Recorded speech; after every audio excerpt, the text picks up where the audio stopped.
Venom War nous révèle le destin ultime de Spider-Man, soit celui où il devient le nouveau dieu des symbiotes, lorsqu'il devra faire un choix déchirant similaire à celui d'Anakin Skywalker.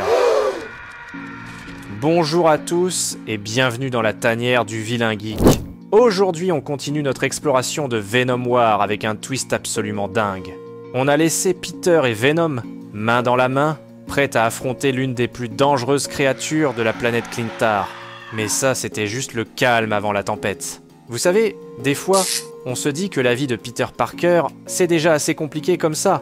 Mais là, on passe au prochain niveau, car c'est la panade totale. Rappelez-vous, dans les dernières vidéos, on a suivi les retrouvailles explosives entre Spider-Man et Venom. Ensuite, on a compris pourquoi Eddie Brock est tellement obsédé par le symbiote, voulant éviter que son fils Dylan apporte une cata semblable à celle dont nous avons témoigné précédemment dans le Venomverse, soit la boucherie absolue de tous et de tout. Inversement, on a compris que pour le fils d'Eddie, c'est le contraire. Dylan veut sauver l'univers du destin de son père, qui est voué à devenir l'éventualité, l'ultime King in Black. Et le plus fou, c'est que c'est une version de lui-même du futur qui lui a mis ça dans la tête. Mais ni un ni l'autre n'aurait soupçonné que celui qui devait vraiment devenir le nouveau roi en noir, c'est notre ami Peter Parker. Ou plus précisément, Old Man Peter Parker. Donc voilà, on plonge dans une réalité d'un futur probable de l'univers 616. Une réalité où Spider-Man devient l'essence même du chaos, et un vrai Dark Vador de l'univers Marvel. Mais attendez, parce que l'issue d'un tel destin n'est pas du tout rose. Et si cette prophétie se réalise, il y aura un grand prix à payer, autant pour l'univers que pour Peter Parker lui-même. Alors, attachez vos ceintures parce que ça va secouer. Et pour ceux qui n'ont pas encore vu les vidéos précédentes sur la saga Venom War, pas de panique! J'ai mis le lien vers la playlist dans la description. Mais pour tous les autres, si vous êtes prêts, confirmez-le en explosant le pouce en l'air avec la force du All Black Sword de Knull. Et si vous n'êtes pas encore abonné, mais qu'attendez-vous donc? La tanière du vilain geek est une famille qui grandit. Et on a besoin de toi pour conquérir le multivers. Et sur ce, fini les blablas, c'est parti! Bon, reprenons là où on en était. Peter et Venom, fraîchement réunis, sont sur le point d'affronter ce terrible monstre symbiote. Et avec MJ, alias Jackpot, ils se lancent sur la créature pour tenter de l'arrêter. Et Paul, le nouvel amour geek d'MJ, essaie de l'aider à distance avec ses gadgets high-tech. Et si vous êtes choqué de voir MJ avec un nouveau mec, et que vous aimeriez connaître la backstory de la relation entre Paul et Mary Jane, ainsi que la façon moche dont le cœur de Peter Parker a été brisé, j'ai une vidéo super sympa à ce sujet dans la description. Donc voilà, et si vous le saviez pas, Jackpot, le nouveau persona de super-héros de MJ, ses pouvoirs sont basés sur la probabilité. En gros, avec la tech interdimensionnelle de Paul, elle peut augmenter ses chances de réussir quelque chose, n'importe quoi, en canalisant l'énergie qui passe par son bracelet. Et ouais, c'est très chelou. Mais bon, MJ, elle se bat néanmoins comme une vraie lionne. Elle utilise ses pouvoirs de Jackpot au maximum, mais le monstre Arcano, il est juste trop puissant. Venom tente de prévenir Peter qu'ils n'ont aucune chance contre cette bête de l'enfer. Il lui dit « Laisse-moi t'expliquer, Peter. Dans notre langue, l'arachnoïde est appelé All Hunger, celui qui a toujours faim. C'est une légende de la planète Clintar, un monstre né de deux symbiotes qui ont osé défier Knull. C'est un cauchemar sans fin. Mais rien de tout ça ne décourage notre Peter, ni MJ, qui avec bravoure tente le tout pour le tout. Elle augmente la puissance de son bracelet au-delà de la limite, au risque d'y laisser sa peau. Paul essaie de l'en empêcher, mais Mary Jane est déterminée à protéger les innocents. Elle lance une attaque contre Arcano, et là, bam! Le niveau de puissance de Jackpot a décroché le gros lot. Donc elle déferle toute cette puissance sur la bête, et le monstre est tombé. Donc Spider-Man, orné des pouvoirs de Venom, aide Jackpot à sortir les innocents coincés à l'intérieur de la bête, incluant Kingsley, le Hobgoblin responsable de toute cette galère, sous les ordres de Meridius, une variante tordue d'Eddie Brock qui manigance le tout dans l'ombre.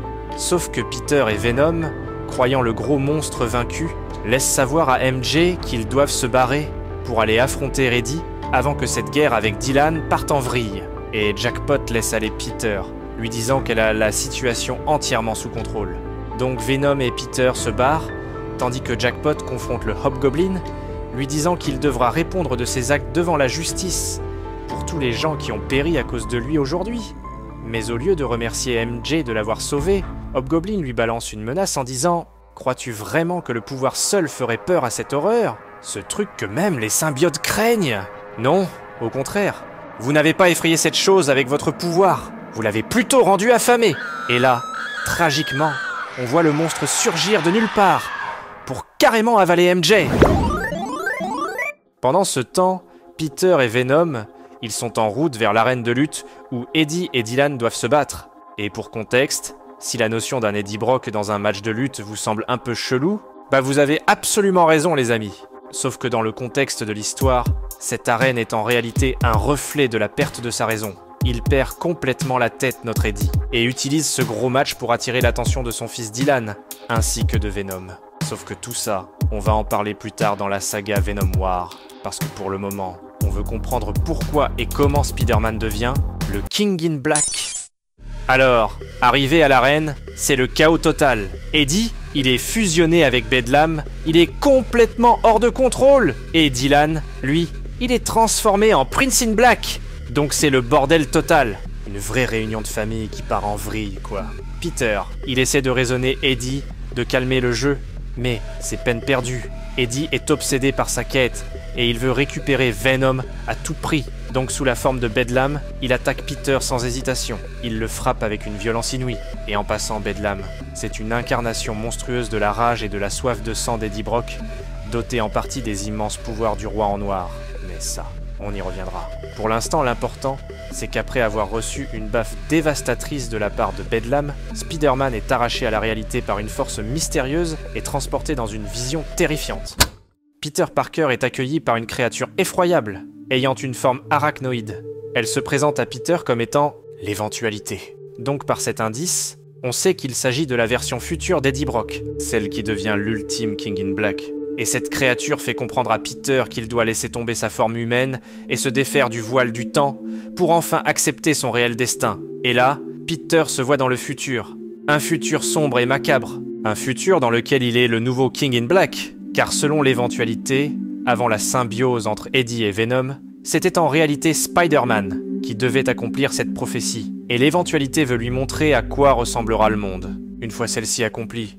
Et c'est là qu'on nous montre que la Terre est dévastée, et les héros sont tous morts ou asservis. Spider-Man, le sauveur de New York, se voit transformé dans un avenir où il devient un tyran cosmique, comme un Dark Vador Marvel. C'est à ce moment-là qu'on réalise à quel point les enjeux de Venom War sont élevés. Ce n'est plus seulement une histoire de famille entre Eddie et Dylan. C'est en réalité une question de survie pour l'univers entier. Parce que pour des raisons qui deviendront plus claires plus loin dans cette saga, Venom n'est pas du tout un symbiote comme les autres. Et son destin, ainsi que celui de ses hôtes, va affecter l'univers tout entier. Et c'est pour ça que Venom se cache d'eux. Car selon lui, tout ça c'est sa faute. Sauf que voilà, dans cette vision, on réalise que même en retournant vers son hôte le plus pur, les conséquences n'en seront pas moins tragiques. Dans ce futur, Peter est éternellement lié à Venom. Mais ce n'est pas une alliance, c'est une fusion totale. Il contrôle tous les symbiotes, il est le maître de l'univers. C'est un peu comme si le pouvoir l'avait rendu fou. Il se souvient du jour où il a pris cette décision, le jour où il a laissé le symbiote le consumer complètement. Il pensait protéger le monde, mettre fin au chaos, mais il a juste créé un enfer encore pire. Mais bel et bien son éventualité, l'avenir sombre qui attend Peter si jamais il s'accroche trop longtemps à Venom. Mais dans tout ça, MJ, elle est morte. Et cette fois, pour de bon. Et sa fille, May, elle l'a rejetée. Et Peter ne sait même plus ce qui lui est arrivé. Donc il a tout perdu. Tout ça à cause de son ambition et de sa soif grandissante de pouvoir. Néanmoins, Old Man Spider-Man, le King in Black, règne d'une main de fer dans l'univers, dont le royaume est établi sur la Terre 616. Donc on ne parle pas d'une réalité alternative. Spider-Man a couvert l'univers et sa propre planète dans sa toile maléfique. Et tous se sont agenouillés devant son trône. Les derniers héros, ou ceux qui restent des Avengers, une poignée de résistants menés par une symbiote de l'arachnoïde monstrueux qu'il avait affronté avec Venom, tentent tous de l'arrêter. Mais ils n'ont aucune chance. Peter les massacre sans pitié. Il est devenu trop puissant, trop corrompu.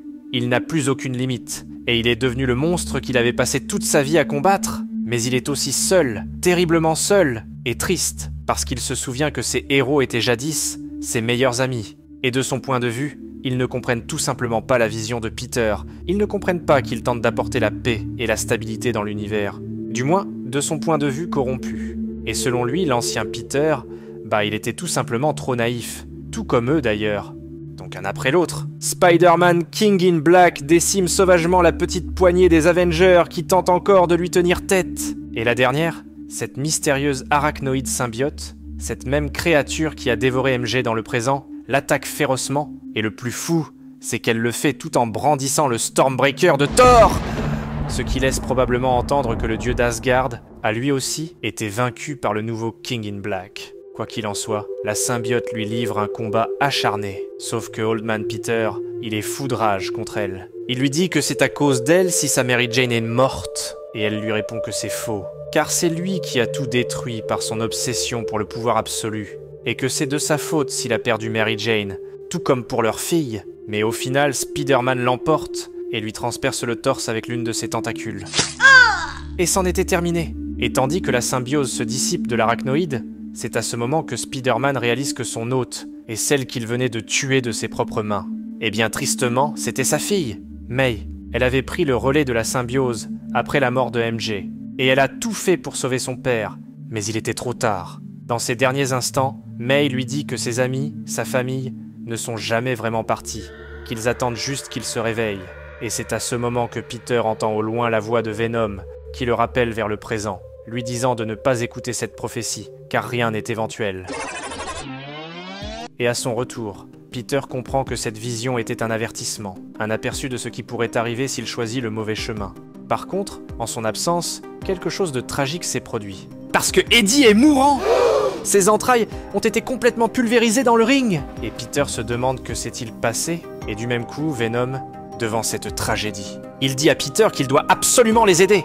Donc Peter laisse aller le symbiote vers Dylan et Eddie, qui absorbent tous les deux Venom, en même temps, comme si Venom avait réussi à se diviser en deux pour les sauver. Mais juste au moment où Peter pense que tout est fini, Bedlam l'attaque à nouveau par surprise. Spider-Man s'en démêle bien, sauf que pendant le combat, il reçoit un appel de Paul, qui lui dit que MJ a disparu, et qu'elle a été consumée par l'Arcano.